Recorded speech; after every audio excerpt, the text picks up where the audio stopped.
मुख्यमंत्री देवेंद्र फडणवीस यांच्या उपस्थितीत वेव्स 2025 परिषदेत एकूण 8,000 कोटींचे विविध सामंजस्य करार झाले. हे करार शिक्षण, चित्रपटसृष्टी आणि गुंतवणूक या क्षेत्रांमध्ये भारताच्या, विशेषतः महाराष्ट्राच्या जागतिक स्तरावर होत असलेल्या प्रगतीचे द्योतक आहेत. युनिव्हर्सिटी ऑफ यॉर्क आणि युनिव्हर्सिटी ऑफ वेस्टर्न ऑस्ट्रेलिया या जगप्रसिद्ध विद्यापीठांशी प्रत्येकी 1,500 कोटींचे करार झाले असून हे करार नवी मुंबईत उभारल्या जाणाऱ्या एज्युसिटी या महत्वाकांक्षी प्रकल्पाच्या संदर्भात आहेत.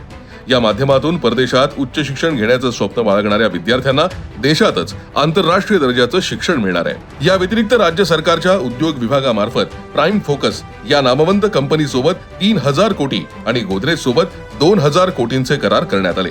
या करारांमुळे राज्यात चित्रपट निर्मिती, स्टुडिओ सुविधा, नवतंत्रज्ञान आणि क्रिएटिव्ह क्षेत्रातील गुंतवणुकीला मोठी चालना मिळणार आहे. गोदरेज कंपनीकडून उभारला जाणारा स्टुडिओ जागतिक दर्जाचा आणि उत्कृष्टतेचा नवा आदर्श ठरेल. नव्या शैक्षणिक धोरणामुळे भारतानं आपले दरवाजे जगासाठी खुले केले. या धोरणाचा लाभ घेत आंतरराष्ट्रीय पातळीवरील सर्वोत्तम संस्था आता महाराष्ट्रात येणार आहेत.